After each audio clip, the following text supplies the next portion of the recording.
In the quiet corner of Delhi Sultanpur, Shiro's is not just another cafe that serves snacks and beverages. It is a true manifestation of stories that refuse to die down. Stories of women who endured and inspire.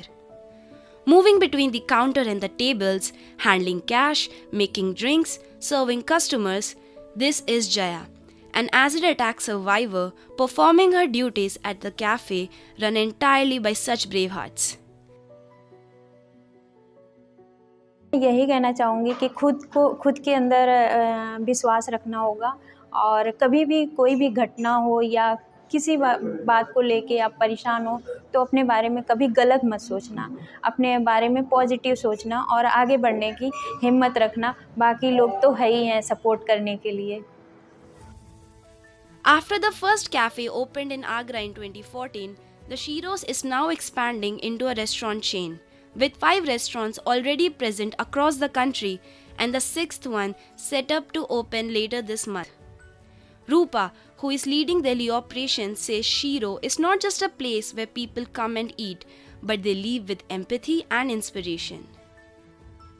जो survivors हैं उनको as a job नहीं मिलती थी कहीं, क्योंकि जब भी वो जॉब के लिए इंटरव्यूज़ वगैरह देने जाते थे तो उनको यही बोला जाता था कि आपका फेस जला हुआ, आपको बैक साइड जॉब मिलेगी, आपको फ्रंट जॉब नहीं मिलेगी। तो इसलिए कैफ़े को ओपन करा कि वहाँ पे सर्वाइवर आएँ, अपने आप को सामने रख के, मतलब जो भी कैफ़े में सर्विस से लेके अकाउंट से लेके जो भी सारी एक्टिविटी होती है ना, वो सारी वहाँ पे लड़कियाँ करें, उनका एक हिम्मत, एक हौसला बढ़े। Behind this contagious smile, Rupa contains stories of struggle, strength and change.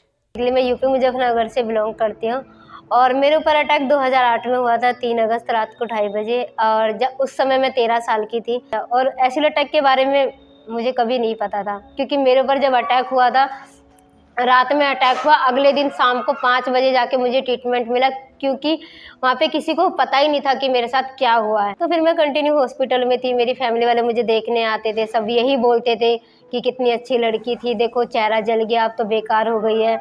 मेरी एक दोस्त है, वो भी एसिड अटैक सर्वाइवर है।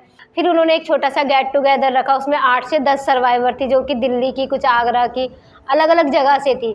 तो उसमें कुछ लड़कियां ऐसी थी जिनको दिखाई नहीं देता था, तो मुझे लगा यार मैं तो दोनों आंखों से देख सकती हूँ, तो क्यों मैं अपनी लाइफ में आगे बढ़ूँ, मैं उन लोगों के लिए सपोर्ट बन सकती हूँ ना जिनको नहीं दिखाई देता है। तो मैंने फिर धीरे धीरे अपनी खुद को चेंज किया, अपने जो मेरी सोच थी उसको चेंज किया। मैंने फेस ओपन किया, उसके बाद इतने सारे इवेंट्स होने लगे, जगह जगह जाती थी, स्पीच देने लगी, और मतलब इतने सारे लोगों से मिलती थी जो मेरे ही जैसे थे। तो मुझे एक अलग सा हौसला मिलता था, एक हिम्मत मिलती। अच्छा लगता है कि मतलब मैं आज अपने पैरों पे खड़ी हो पाई, अपनी फैमिली को सपोर्ट कर पाई, अपने भाई को सपोर्ट करती हूँ। Shampa is another employee who went through the same trauma and pain as her cafe colleagues, but she refused to give in to despair. गाँव का एक लड़का ने मुझे प्रोपोज किया था, तो मैं उसको मना कर दिया था।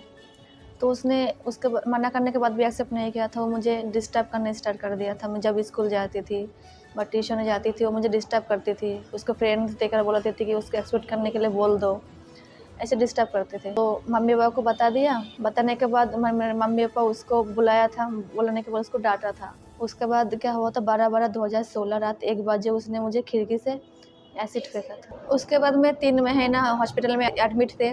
उसके बाद मैं जब घर गई, घर जाने के बाद पहले मेरा जब फेस देखा था, मेरा तो दिल टूट गया। मतलब मैं सोचा था मुझे आगे लाइफ में कुछ नहीं होगा। स्कूल का स्टूडेंट था, सब लोग मुझे देखकर डरने लगे थे, तो मैं स्कूल जाना छोड़ दिया था। फिर मैं जब यहाँ पे छाव में जुड़ी हूँ, उसके बाद मेरा धीरे धीरे कॉन्फिडेंस मिला, मोटिवेशन मिलने लगा। जब नहीं, सब लोगों को जब देखा तो मैं सोची नहीं मुझे भी जीना है, तो धीरे धीरे मेरा अंदर भी कॉन्फिडेंस आने लगा, नहीं मैं भी कुछ कर सकती हूँ। Initiatives like that of Shiro's give acid attack survivors such as Antima Sharma another chance at life.